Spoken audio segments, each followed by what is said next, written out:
Arkivat audiovizuale shqiptare fatmirësisht janë ruajtur relativisht mirë, por tashmë ka ardhur koha që do t'i kalohet ky aspekt, pasi duhet një investim më i madh në digitalizimin e fondeve dhe kryesisht në restaurimin e pjesëve filmike. Drejtoria e arkivit të filmit Elvira Diamanti, pas restaurimit të filmit Nëntori 2, emergjente është restaurimi i 4 filmave të tjerë të kinemas shqiptare, duke nisur me filmin e parë shqiptar Tana, Fortuna, Ngadhnimi mbi vdekjen, por prioritet kryesor janë dhe kronika dhe xhirimet e një shekulli më parë. Vërtet jam shpresë plot që do të arrijmë ta ruajmë ta restaurojmë të paktën në një pjesë të konsiderueshme arkivin e filmit. Pikat më të rëndësishme për të ndërhyrë është e gjitha. Më duhet ta them që ëndra ime është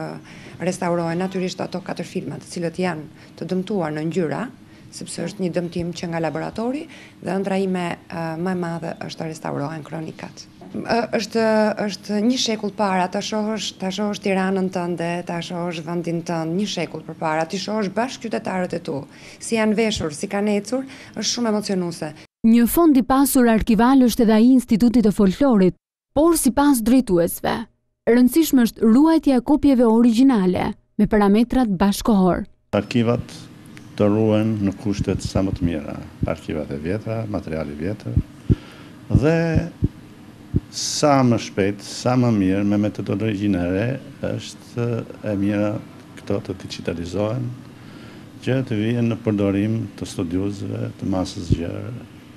Regjistrimet në shiritin 16 mm të valleve dhe folklorit shqiptar të mbledhura prej 50 vitesh nga studiuesit në terren, tashmë mund të deshifrohen dhe të shpëtojnë nga dekompozimi i shiritave, por domosdoshmëri është dhe ruajtja e shiritave origjinal, pasi koha evolon dhe restaurimi i shiritave është forma më mirë e njohur deri më sot.